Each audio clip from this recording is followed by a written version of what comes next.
What is important is that the UK people who voted in the referendum can go to the end of the process with a sovereignty which is the one of the British people, the British institutions. Downing Street and Westminster are the places where the Brexit will be decided.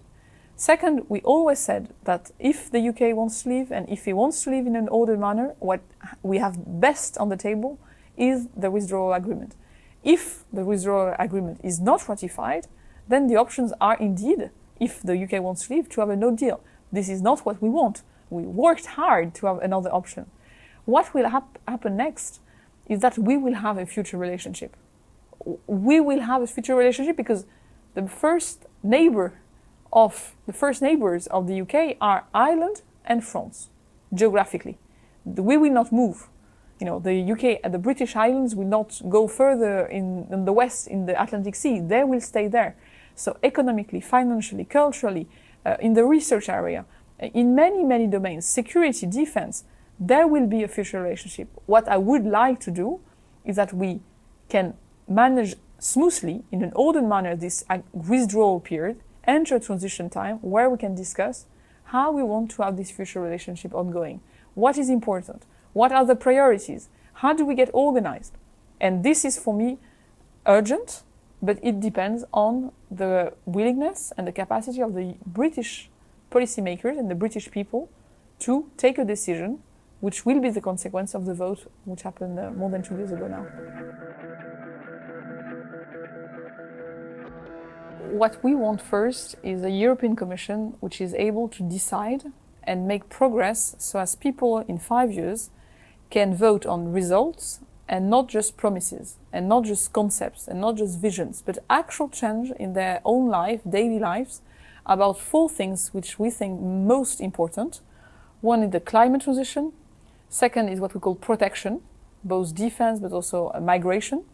Third is our economic and social model. How do we create jobs and how do we ensure social protection?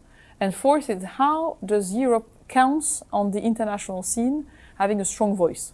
We, France, we try to propose and to unite and to unify and to have more people coming along, not because they like France or not, that's not the question, but because they see a solution to a problem in a concrete proposal.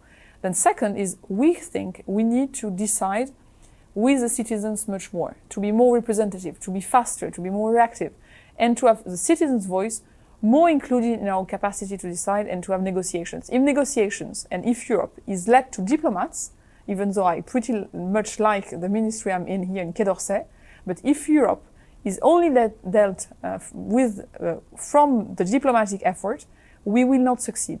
We need the citizens' voice and we need citizens to understand concretely what we do for them. This is why we propose with the President to have an ongoing process of discussion between the commissioners and the citizens, between the ministers and the citizens. We have had this wave of European citizen consultations, and we think we should keep going because it also obliges us, politicians, policymakers, to speak about what we do, what we aim at, in normal, plain English, and not having these very technocratic, very technical debates that are very important, but are not, suited to have a proper dialogue with the citizens that at the end, they trust us to find solutions to the big challenges they see in their daily lives. Migration is not about being hard or being soft. It's about being responsible and show solidarity. Being responsible in having frontiers and borders which are controlled, which are not fences, but which are controlled, to organize, to know who is coming to Europe. And then to show solidarity, because the migration flows cannot be only dealt with and managed by the countries of first entry. We cannot let only Spain, Italy, Malta and Cyprus having to deal with the migration, because if we do so, we create what we know at the moment, a populist movement, which, because it's not managed and organized with solidarity and responsibility, have a free way to have very dangerous ideas.